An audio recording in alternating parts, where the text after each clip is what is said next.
संजीवनी first channel को subscribe करें, share करें। Guided and teaching by professor Shiv Gupta बने रहे इस वीडियो के साथ। वेलकम बैक फ्रेंड्स, आप सभी का फिर से स्वागत है हमारे इस नई वीडियो में। आज का जो वीडियो है वो सब्जेक्ट ओसी के लिए है, क्लास 12th के लिए। इससे पहले वाले वीडियो में हमने लेवल्स ऑफ मैनेजमेंट और उसके फंक्शंस के बारे में देखा था। इस वीडियो में अब हम मैनेजरल फंक्शंस के बारे में देखेंगे कि मैनेजरल फंक्शंस कौन कौन से हैं। दोस्तों, आज का जो टॉपिक है वो फंक्शंस ऑफ मैनेजमेंट के ऊपर है। फंक्शंस ऑफ मैनेजमेंट के बारे में डेफिनेशंस को बताते टाइम पे मैंने आपको बहुत सारे फंक्शंस ऑलरेडी बताए थे और एक ल्यूथर ग्यूलिक का एक फॉर्मूला भी बताया था। POSDCORB, P for planning, O for organising, S for staffing, D for directing, CO for coordinating, R for reporting, B for budgeting. इसके अलावा भी कई सारे लोगों ने अपने अपने खुद के फंक्शंस ऑफ मैनेजमेंट दिए हैं, जैसे जॉर्ज आर टेरी ने 6M के बारे में बताया था। कुंतज एंड ओडोनल ने प्लानिंग, ऑर्गेनाइजिंग, स्टाफिंग, डायरेक्टिंग और कंट्रोलिंग ऐसे 5 फंक्शंस के थ्रू मैनेजरल फंक्शंस को एक्सप्लेन किया है। तो आज हम उन्हीं फंक्शंस की डिटेलिंग के बारे में देखेंगे। ये क्वेश्चन फाइनल एग्जाम्स के लिए इतना इंपॉर्टेंट नहीं है क्योंकि इन पर से सीधे सीधे एक एक चैप्टर्स आपको ऑलरेडी मिलेंगे, पर ये क्वेश्चन फर्स्ट एग्जाम के लिए इंपॉर्टेंट हो सकता है 2 या 3 मार्क्स में। 3 मार्क्स में मैक्सिमम इसके चांस ज़्यादा होते हैं, जिसे आपको इंट्रोडक्शन, मीनिंग, एक्सप्लेनेशन और कंक्लूजन के साथ उसे आपको डिफाइन करना रहेगा। तो दोस्तों, अब हम इस टॉपिक को आगे डिस्कशन करते हैं। The functions of management by Koontz and O'Donnell. Koontz and O'Donnell ने अपने कुछ फंक्शंस दिए हैं जिसकी डिटेलिंग मैं 1 बाय 1 आपको बताता हूँ। फर्स्ट पॉइंट उन्होंने क्या बताया है, प्लानिंग। इसमें दोस्तों इसको याद करने का सबसे सिंपल तरीका मैंने आपको की पॉइंट्स लिख रखे हैं। बेसिकली इसमें एक डेफिनेशंस और उसके कुछ इंपॉर्टेंस कैरेक्टरिस्टिक्स के साथ आप इस पॉइंट को पूरा कर सकते हो। प्लानिंग के बारे में, प्लानिंग कैसे याद रखा जाए, तो यहाँ पे मैंने कुछ क्वेश्चंस कर रखे हैं, वही आपके की पॉइंट्स बनेंगे। What to do, how to do, when to do, where to do and by whom to do. These all things for the activities of business enterprises to plan the predetermined achieving goal। तो जो भी आपने goal decide कर रखा है, जो भी company ने ऑब्जेक्टिव डिसाइड कर रखा है, उस डिसाइडेड ऑब्जेक्टिव को पूरा करने के लिए कि उसको कैसे पाया जाए, उसे पूरा करने के लिए ये कुछ क्वेश्चंस हैं। What to do, how to do, when to do, where to do, by whom to do, कि कब, कैसे, क्या करना रहेगा, उन सभी चीज को प्लान करना, उन सभी चीज को स्ट्रेटिफाई करना, उसे हम क्या कहेंगे, प्लानिंग कहेंगे। यहाँ पे मैंने कुछ छोटे शॉर्ट डेफिनेशन भी दे रखी है। This all are to be plan for do all activity to achieve predetermined objective और goal. And the small definitions, planning means choosing the best alternative. कि प्लान का मतलब ये होता है कि आप अपने डिसाइडेड गोल को पूरा करने के लिए बेस्ट ऑल्टरनेटिव कैसे चूज कर सकते हो। Next one is second one point is organizing. The second function is organizing. Organization का मीनिंग होता है ये एक प्रोसेस है, मैनेजमेंट एक प्रोसेस है। जैसे कि हमने प्लान कर लिया कि हमें क्या क्या चाहिए, कैसे प्राप्त करना है और किस तरह से हम अपने प्री डिटरमाइंड गोल को अचीव कर सकते हैं, वो सारी चीज मैंने पहले से डिसाइड कर दी। बट जब तक उसका इम्प्लीमेंटेशन नहीं होगा तब तक वो गोल आपको मिलने वाला नहीं है। तो उसके इम्प्लीमेंटेशन के लिए आपको ऑर्गेनाइज करना पड़ेगा। क्या ऑर्गेनाइज करना पड़ेगा कि कौन सा व्यक्ति किस काम के लिए बेहतर होगा और कितने डिपार्टमेंट्स हमें बांटने पड़ेंगे जिससे कि हम प्री डिटरमाइंड गोल को पूरा कर सकें। तो इसीलिए उसका स्ट्रक्चर रेडी करने की प्रोसेस को हम क्या कहते हैं, ऑर्गेनाइजिंग कहते हैं। यहाँ पे मैंने कुछ डिफाइन कर रखा है, द स्ट्रक्चर ऑफ और असाइनिंग अथॉरिटी एंड रिस्पॉन्सिबिलिटी। के प्री डिटरमाइंड गोल को पूरा करने के लिए एक ऐसा स्ट्रक्चर रेडी करना है जिससे कि हम उस स्ट्रक्चर के बेस पर किसको कौन सी अथॉरिटी और कौन सी रिस्पॉन्सिबिलिटी देनी है वो डिसाइड कर सकें। That is known as organizing. It establishes the interrelationship among the departments, various departments। दोस्तों, हमने इससे पहले डिपार्टमेंटल लेवल्स में देखा था कि यहाँ पे अलग अलग टाइप के डिपार्टमेंट्स होते हैं, लाइक परचेस, सेल्स, अकाउंट्स, फिर मार्केटिंग, ऐसे कई सारे डिपार्टमेंट्स होंगे। उन डिपार्टमेंट्स के बीच में हार्मनी बनाना और साथ ही साथ एक इंटर रिलेशनशिप बनाना जिससे कि एक दूसरे से काम करवाया जा सके और उस काम को एकदम व्यवस्थित ढंग से प्लानिंग के बेसिस पर पूरा किया जा सके। इन शॉर्ट जो प्लान किया है उसे इंप्लीमेंट किया जा सके, उसे हम क्या कहेंगे? ऑर्गेनाइजिंग कहेंगे। Planning is the brain where is organizing a body structure of the business. कि बिजनेस में प्लानिंग क्या करता है? प्लानिंग थिंक करता है। It is a thinking process. ये कैसा एक मेंटल प्रोसेस है, मेंटली हम इसे प्लान करते हैं, इसमें कोई फिजिकल एग्जिस्टेंस नहीं होता है, बट उस मेंटल जो हमने ऑलरेडी डिसाइड किया है मेंटली, उस मेंटली को कैसे इंप्लीमेंट करना है, कैसे वर्क इन प्रोग्रेस लाना है, उसे कौन डिसाइड करता है? ऑर्गेनाइजिंग डिसाइड करता है। दोस्तों third one point is the staffing. Staffing means what? Staffing का एक सिंपल सा मीनिंग है कि जो आपने ऑर्गेनाइजिंग बॉडी स्ट्रक्चर रेडी किया है उसके लिए कौन कैपेबल है, कौन स्किलफुल है, उसे असाइन कर दो, स्टाफ क्रिएट करो। मीन्स इसका मतलब ये होता है कि आप उसके लिए वर्कर्स, एम्प्लॉयज को हायर करो। Mind your man and man will be mind everything for you. This is the line is given by professor Urwick. Professor Urwick ने एक बहुत ही अच्छी सी लाइन कही हमारे बिजनेस लाइन के लिए या मैनेजर्स के लिए कि mind your man and man will be mind everything for you. कि आप अपने कर्मचारी, मैन फॉर कर्मचारी मतलब स्टाफ, आप अपने स्टाफ को मेंटेन करके रखो और आपका स्टाफ आपके सारी कामों को पूरा करने को तैयार रहेगा हमेशा। It includes selection, transfer, promotion, training and development of personals. कि जो भी आप स्टाफ लेते हो उन सभी की सभी बातों का ध्यान स्टाफिंग में रखा जाता है, सभी प्रोसेस की जाती है। लाइक बेस्ट ऑल्टरनेटिव को सिलेक्ट करना, फिर ट्रांसफर, अगर जरूरत पड़े तो दूसरे डिपार्टमेंट में ट्रांसफर भी करना, प्रमोट करना, अगर वो बेस्ट ऑल्टरनेटिव अच्छा काम कर रहा है उसे तो 30 से 100% तक का रेम्यूनरेशन हाइक करके देना, या फिर उसे प्रमोट करना, उसे जो जिस लेवल पर है उसे उस लेवल से ऊपर के लेवल पे भेजना। Training and development of personal, अलग अलग टाइप से उन्हें ट्रेन करते रहना, मोटिवेट करते रहना, सुपरवाइज करते रहना, कंट्रोल करते रहना और सभी प्रकार की ऐसी चीजें जिससे कि स्टाफ का फायदा हो और साथ ही साथ बिजनेस एंटरप्राइज के गोल को आसानी से पाया जा सके, इस टाइप की प्लानिंग करना, उसे हम क्या कहेंगे? स्टाफिंग कहते हैं। The fourth one point is a directing. Directing मैंने यहाँ पे कुछ एक क्लिप आर्ट की तरह आपको बताया है कि इस तरह से कुछ लोगों के ग्रुप को, कोई एक या दो पर्सन या ग्रुप ऑफ पर्सन अपने प्री डिटरमाइंड गोल की तरफ उनको डायरेक्ट करते हैं, गाइड करते हैं। दोस्तों डायरेक्टिंग का एक सिंपल सा मीनिंग यही होता है कि आप अपने एम्प्लॉयज को, अपने वर्कर्स को डायरेक्ट करो, गाइड करो, जिससे कि हम हमारे प्री डिटरमाइंड गोल को आसानी से अचीव कर सकें। तो it means to guide and to supervise the employees for accomplishment of predetermined goal. Other functions are workless without direction. कि अगर कोई वो सारे फंक्शंस हैं तो वो सारे फंक्शंस आपके यहाँ पर वर्कलेस हो जाएंगे अगर आप अच्छा गाइड नहीं कर पाओगे अपने एम्प्लॉयज को। तो wastage can be avoided.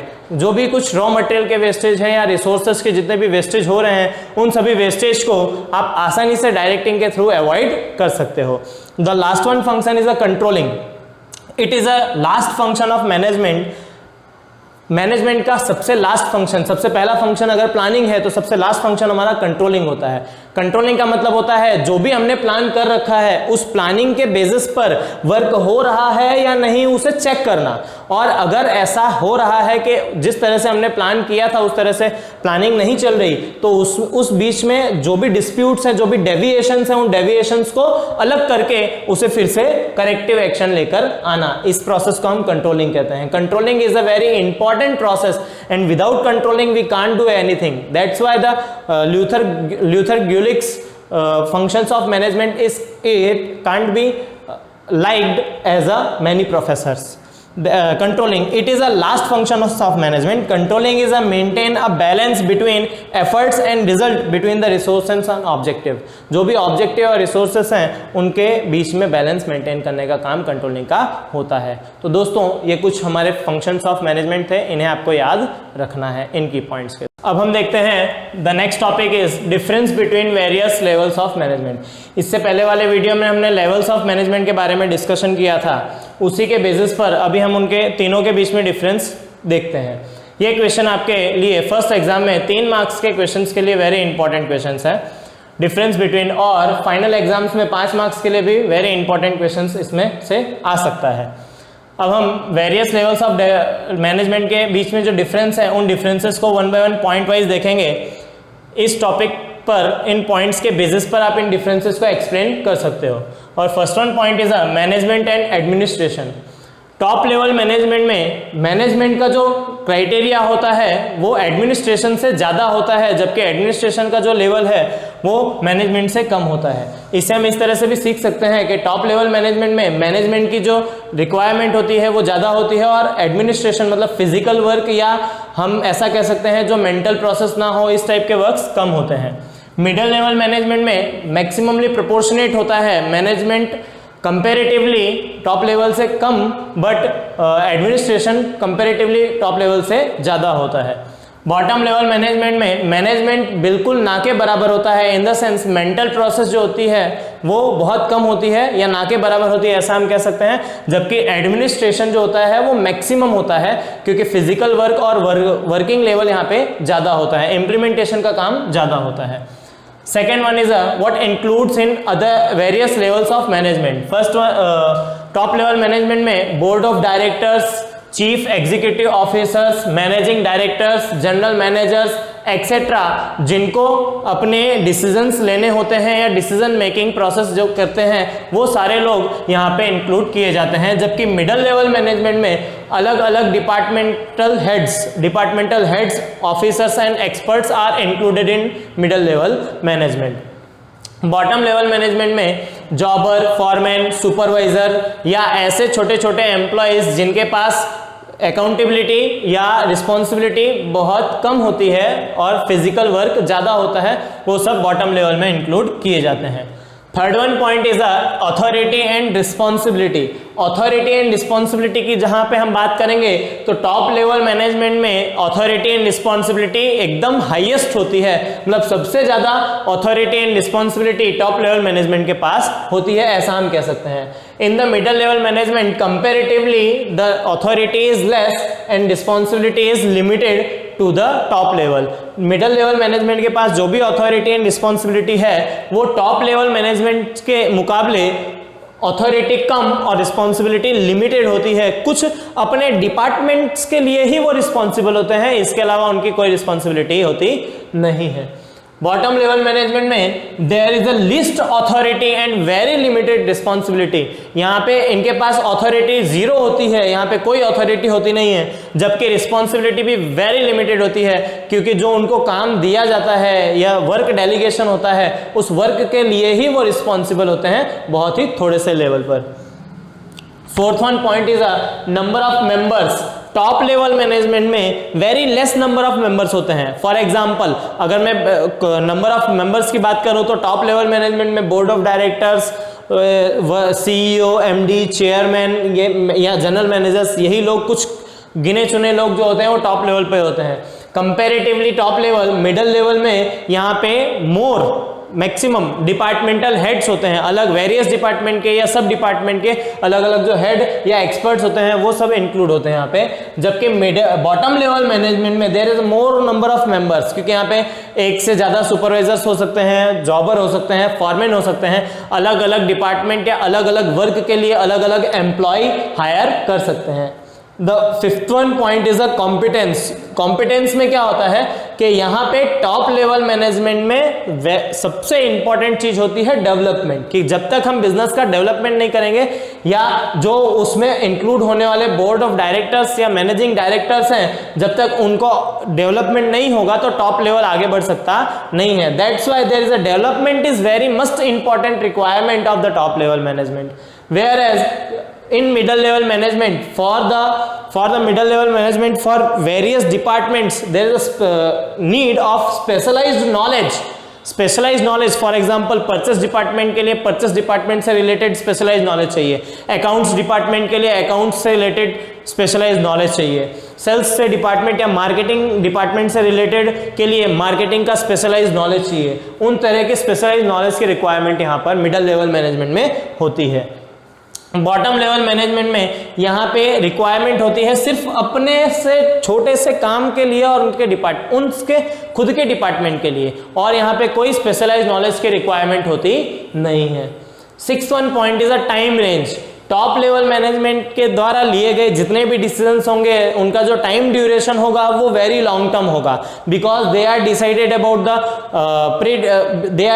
About the vision of the business, जो वो वेरी लॉन्ग टर्म 5-10 साल तक के डिसीजंस के रिगार्डिंग्स पर यहाँ पे टाइम ड्यूरेशन लिया जाता है। जबकि मिडिल लेवल मैनेजमेंट में मॉडरेट होता है, पर्टिकुलर किसी एक गोल के लिए या एक शॉर्ट टर्म टाइम पीरियड के लिए, फॉर एग्जांपल मंथ और ईयर के लिए यहाँ पे मॉडरेट टाइम ड्यूरेशन के through middle level management work करता है। और जबकि bottom level management very short time, आज डेली रूटीन के basis per day by day के यहाँ पे प्लानिंग की जाती है। स्किल्स, टॉप लेवल मैनेजमेंट में यहाँ पे क्रिएटिव स्किल्स चाहिए, डिसीजन मेकिंग पावर चाहिए, स्पेशलाइज्ड नॉलेज चाहिए, और उसके अलावा जो भी मैनेजर के लिए प्रोफेशनल्स के लिए जो स्किल या टैलेंट चाहिए होता है वो सारी चीज़ें टॉप लेवल मैनेजमेंट के लिए रिक्वायर्ड है। जबकि मिडिल लेवल मैनेजमेंट में परक्यूसिव स्किल्स चाहिए। परक्यूसिव स्किल्स का मतलब होता है कि उनके खुद के डिपार्टमेंट के लिए, ओन डिपार्टमेंट के लिए जो स्किल्स की जरूरत होती है वो स्किल्स की यहाँ पे जरूरत होती है। बॉटम लेवल मैनेजमेंट में ओनली ऑपरेटिंग स्किल्स की जरूरत होती है। फॉर एग्जांपल जो भी हमने डिसाइड कर रखा है उसे ऑपरेट कैसे करना है या मशीन पर वर्क कैसे करना है उसकी जरूरत होती है। और last one point is accountability. Accountability किसे? टॉप लेवल मैनेजमेंट के ऊपर कोई नहीं होता, इसीलिए they are the accountable towards the creditor, towards the banker, towards the lender, towards the share holder, towards the government, अलग अलग ऐसे जो उनसे ऊपर, या हम ऐसा बोल सकते हैं कि सोसाइटी के लिए भी टॉप लेवल मैनेजमेंट अकाउंटेबल है। Middle level management is accountable towards the top level, क्योंकि इनको टॉप लेवल को जवाब देना पड़ता है और किसी को नहीं। Whereas the bottom level accountable to the middle level, because bottom level is responsible to the middle level. तो दोस्तों इस तरह से कुछ 8 पॉइंट्स में मैंने डिफरेंस आपको यहाँ पे बताए हैं। अगर आपको ये क्वेश्चन 5 मार्क्स में पूछा जाता है तो आपको इन 8 में से कोई भी 5 पॉइंट्स के थ्रू आप इसका आंसर दे सकते हो, और अगर 3 मार्क्स में पूछा जाता है तो 3 से 4 पॉइंट्स में आप इसके आंसर दे सकते हो। इस तरह से आप इस क्वेश्चन को आसानी से लिख सकते हो। इसके अलावा इसके मैंने एक इमेज जो आपके वीडियो स्क्रीन पर दिखाई देगी उस पे से भी आप अपने इनकी डिटेलिंग्स के साथ आंसर्स तैयार कर सकते हो। दोस्तों तो इस तरह से हमने यहाँ पे सीखा difference between the various levels of management.